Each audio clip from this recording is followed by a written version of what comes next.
Halo, selamat siang. Jumpa lagi bersama saya KKD. Kita berada di seputaran Taman Nukila dan di belakang kita bisa dilihat Kedai Nukila, tempat tongkrongan yang nyaman buat anak muda di Kota Ternate. Dan pada hari ini, walaupun hari libur, tapi kita akan mengisi dengan sebuah diskusi yang berkualitas dan telah hadir bersama kita Bapak Hamid Usman. Assalamualaikum, selamat siang Pak Hamid. Waalaikumsalam warahmatullahi wabarakatuh. Mungkin lebih enak kita panggil Komit saja karena nama kerennya ya Oke, Komit. benar. Baik. Beliau Komit ini adalah sesepuh Partai Golkar. Kalau orang politik di Maluku Utara pasti kenal Komit. Ya, Komit, terima kasih sudah berkenan waktu bersama dengan kita Malu TV. Dan pemirsa, hari ini kita akan membahas tentang, ya kalau Komit berarti identik dengan Golkar. Kita akan membahas tentang Partai Beringin, partai yang besar, yang memiliki sejarah panjang di Maluku Utara. Dan beliau adalah sesepuh tumbuh dan berkembang bersama partai ini. Kita akan bahas tentang Musda Golkar, Komit. Oke. Baik, Komit, telah ramai di media Musda Golkar. Ya. Dan sampai saat ini belum berjalan. Mungkin ada yang bisa Komit ceritakan tentang hal ini, Musda Golkar ini di Maluku Utara. Iya. Kalau berbicara tentang Golkar, Iya, apalagi di Maluku Utara, mungkin tinggal satu-satunya saya yang iya. mampu berbicara banyak tentang Golkar. Karena saya aktif di Golkar itu tahun 82. 82. Ya, guru saya pertama itu Ali Murtopo. Ali Murtopo. Ali Ya. Murtopo sejak 82 dan kemudian melewati semua ketua-ketua Golkar saya lewati.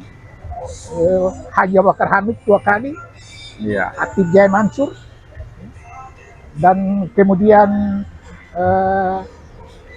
Pak Sejarah panjang ya. Sejarah panjang Golkar. untuk Golkar di Maluku ya Utara. betul Iya. ya, setelah Atif Jaya Mansur meninggal, Utario, Kolonel Laut Utario, dan saya tetap Iya. aktif di Golkar. Golkar.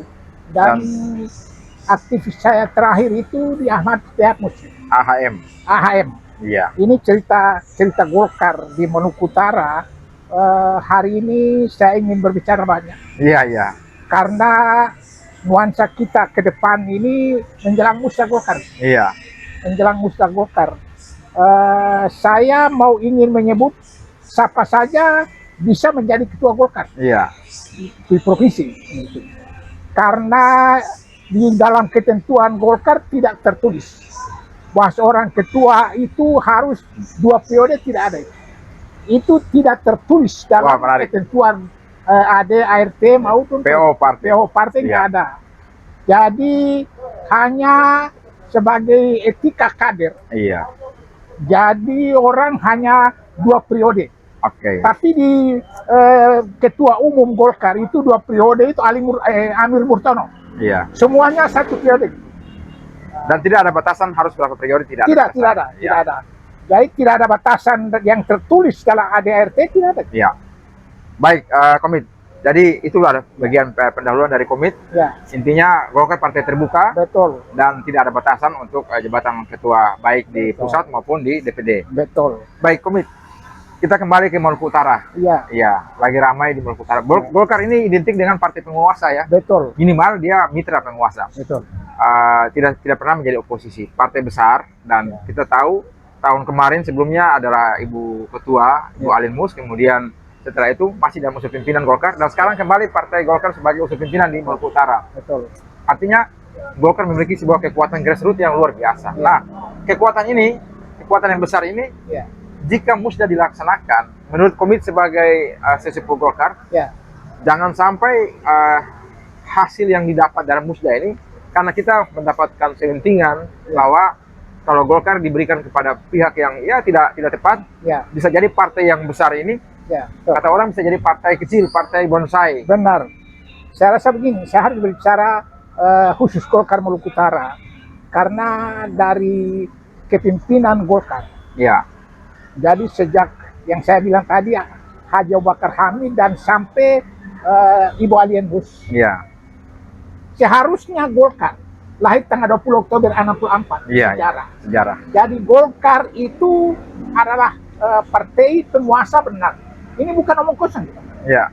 Jadi kalau Golkar tidak berkuasa secara formal, dia harus ada dalam pusat Dalam pusat kekuasaan. kekuasaan. Ya, itu teori tiga tungku. Iya, iya. Teori tiga tungku Ya. mengajarkan kepada kita itu bahwa Golkar itu harus ada di kekuasaan. Iya. Sejak kelahirannya itu, dari Golkar dilahirkan oleh TNI dan dibesarkan oleh penguasa negara birokrasi. Iya. Maka itu Golkar itu yang harus berada di kekuasaan. Tradisinya, Tradisinya. dalam kekuasaan. Sekarang kita bicara khusus Maluku Utara. Iya.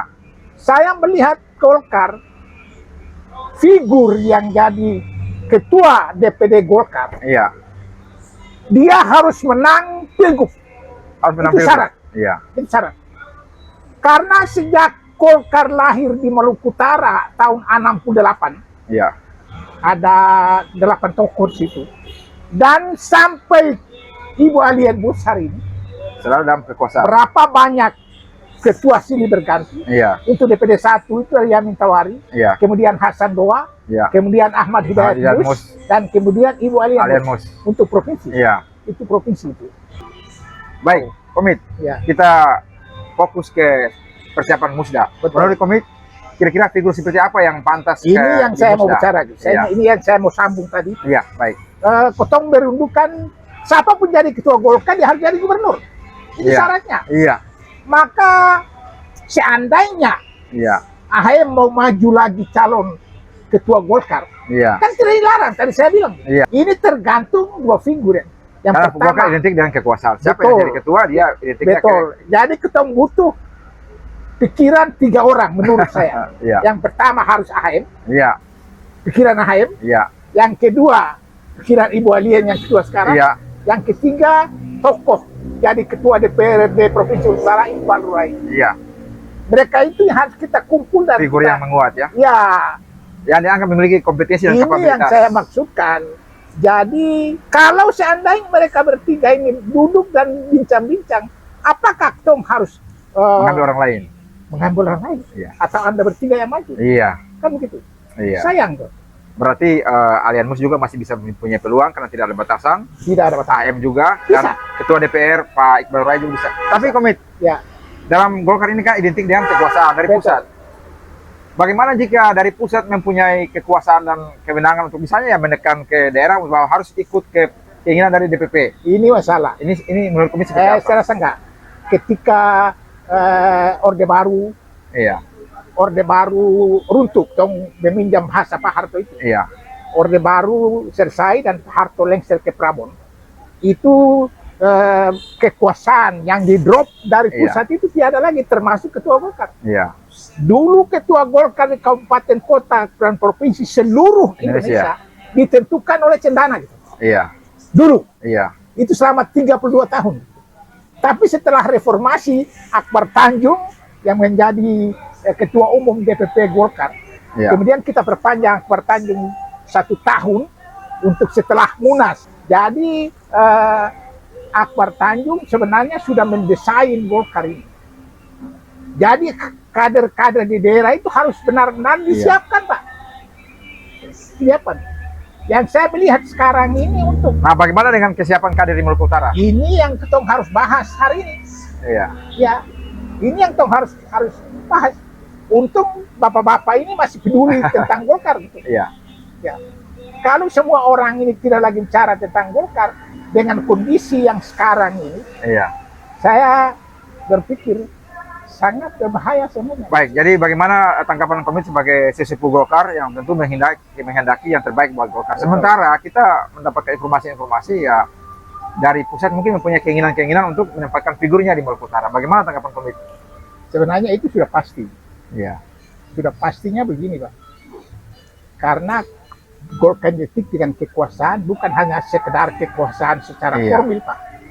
Ada kekuasaan secara material. iya, Salah satu daerah yang disebut oleh Prabowo yang menunjang pendapatan negara. negara Iya. itu termasuk Maluku Utara. Utara. Maluku Utara masuk di dalamnya. Artinya negara pusat punya kepentingan terhadap Maluku Utara. Betul sekali. Itu yang DPP harus menjembatani itu pikiran Prabowo itu. Siapapun jadi ketua Golkar dan kalau campur tangan DPP, siapapun jadi ketua Golkar jadi gubernur, Pak. Iya, Dari Golkar kan dua pilihan. Artinya di antara kandidat-kandidat itu kalau maju ketua Golkar harus siap maju gubernur. Benar. Bagaimana jika ada orang yang mungkin dia kuat cara untuk maju sebagai ketua DPD tapi dia tidak punya kesiapan untuk sebagai gubernur atau mungkin belum diterima di grassroots? No, sangat berbahaya. Berbahaya ya. Berbahaya. Saya rasa sebenarnya figur-figur Golkar banyak yang mumpuni. Saya rasa AHM, sih bisa. Alien Mus, Iqbal Nuraiin bisa. iya. Akhir Komit, Ya. dari persiapan-persiapan yang ada, kondisi yang ada, menurut Komit sebaiknya seperti apa untuk Golkar? Baik dari DPP maupun di Maluku Utara sendiri, baiknya seperti apa? Saya rasa begini, siapa mau maju calon ketua ini harus terbuka dan harus bertemu dengan DPP Ketua Umum Pemahir. Iya. Itu salah satu jalan keluar. Iya. Karena saya beberapa saat lalu itu diundang oleh Anjas Tahir. Ini saya harus Wakil terbuka. Bupati, Wakil Bupati Halfat. Nah, beliau juga digadang-gadang ya. Ini cerita-ceritanya tokoh kita satu ini. Iya. Artinya dia bicara belak-belakan. Iya. Bahwa dia punya hubungan sangat akrab dengan Ketua Umum Pemahir. Iya. Politik ini kan bisa belak-belakan Saja bisa terjadi. tidak ada masalah. Iya. Dan hari ini saya bisa buka bahwa Anjas jangan lupa Kekuatan juga. kekuatan salah satunya harus dihitung gitu. Baik. Cuma masalahnya tadi itu apakah cuma sekedar jadi ketua Golkar? Iya. Kan harus jadi gubernur. Iya. Ini masalahnya. Berarti Komit mungkin lebih fokus bahwa untuk membesarkan Golkar bukan hanya menjadi ketua DPD tapi harus fokus untuk persiapan menjadi gubernur. Benar. Dan itu baru ada di AHM, Alien Mus, Iqbal Nuraiin. Iya. Yang lain belum ya? Saya tidak berani bilang belum, tapi kapasitas Baik. dan aktivitasnya itu harus. Iya. Saya rasa ketua-ketua DPD 2 yang ada sekarang ini Iya. maupun bupati, contohnya ada yang siap sebenarnya.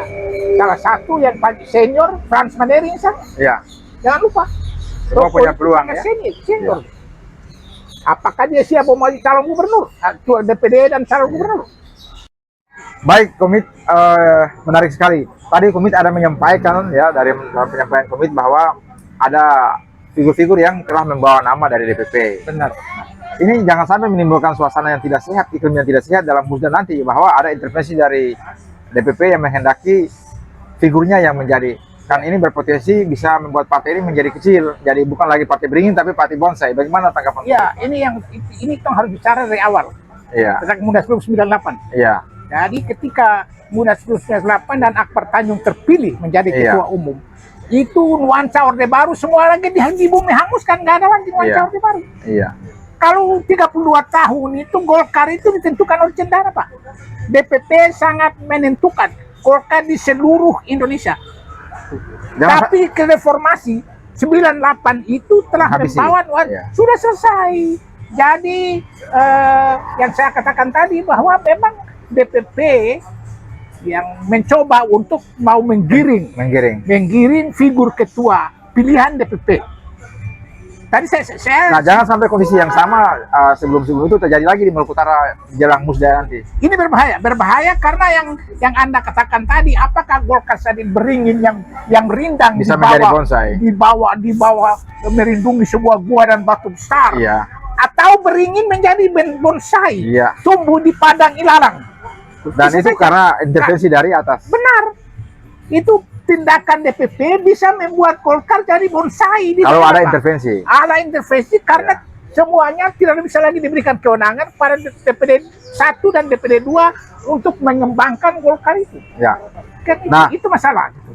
Komit sebagai sesepuh melihat kondisi ini, apa yang menjadi harapan Komit? Ya, harapan saya meminta kepada DPP kita kembali kepada hasil keputusan Munaslup 98. Bahwa Orde Baru itu sudah selesai, Pak. Orde Baru selama 32 tahun sudah selesai. Jangan lagi kita mencoba-coba untuk kembali ke tahun sebelum 98. Orde Baru 32 tahun itu. Jadi serahkanlah keputusannya kepada DPD 1 maupun DPD 2. Serahkan. Dan peserta musda di sinilah yang memilih ketuanya. DPP hanya memiliki satu suara. Sama dengan 10 kabupaten kota dan 8 ormas. Masing-masing satu suara. Satu suara yang persis sama dengan DPP. Iya. Iya. Artinya kalau DPP mau mengambil sikap, silakan gunakan hak suaranya. Ya, gunakan Tapi hak jangan suara. intervensi. Jangan intervensi. Itu berbahaya. Membuat Baik. Golkar bisa jadi bonsai. Jangan saya. Karena pilihan DPP belum tentu ini dengan kemauan kader di daerah. Golkar bisa jadi bonsai, Pak, yang Anda katakan tadi. Baik.